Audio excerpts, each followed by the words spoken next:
नमस्कार मित्रांनो, जय महाराष्ट्र. मित्रांनो, राज्याच्या राजकारणातून उद्धव ठाकरेंसाठी मोठी आनंदाची बातमी समोर येत आहे. तर एकनाथ शिंदे यांना सर्वात मोठा धक्का बसलेला आहे. उद्धव ठाकरेंच्या शिवसेनेत एक मोठा पक्षप्रवेश झाला आहे. एकनाथ शिंदे यांच्या गटातील एका नेत्याने उद्धव ठाकरेंच्या शिवसेनेत प्रवेश केला आहे. तर मित्रांनो, जाणून घेऊया सविस्तर बातमी.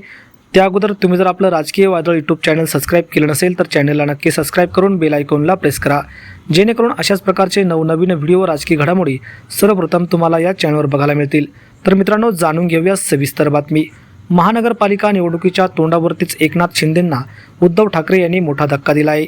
चांदिवलीतील संघर्षनगर वार्ड क्रमांक 157 मधील शिंदे गटाच्या डॉक्टर सरिता म्हस्के आणि डॉक्टर रवींद्र म्हस्के यांनी आज मातोश्री येथे शिवसेना उद्धव बाळासाहेब ठाकरे पक्षात प्रवेश केला आहे.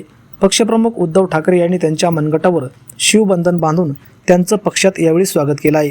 या पक्षप्रवेशाच्या वेळी शिवसेना सचिव आमदार मिलिंद नार्वेकर, विभाग प्रमुख सोमनाथ सागळे आदी शिवसैनिक या ठिकाणी उपस्थित होते. आता उद्धव ठाकरेंच्या खांद्याला खांदा लावून काम करणार आणि उद्धव ठाकरेंची शिवसेना पुन्हा एकदा महाराष्ट्रात उभारणार असं प्रकारचे वक्तव्य व भावना यावेळी या कार्यकर्त्यांनी बोलून दाखवली आहे. तर या पक्षप्रवेशामुळे उद्धव ठाकरेंची ताकद नक्कीच वाढलेली आहे. तर आपल्याला काय वाटतं, आपल्या प्रतिक्रिया कमेंट बॉक्समध्ये नक्की व्यक्त करा. धन्यवाद. जय महाराष्ट्र.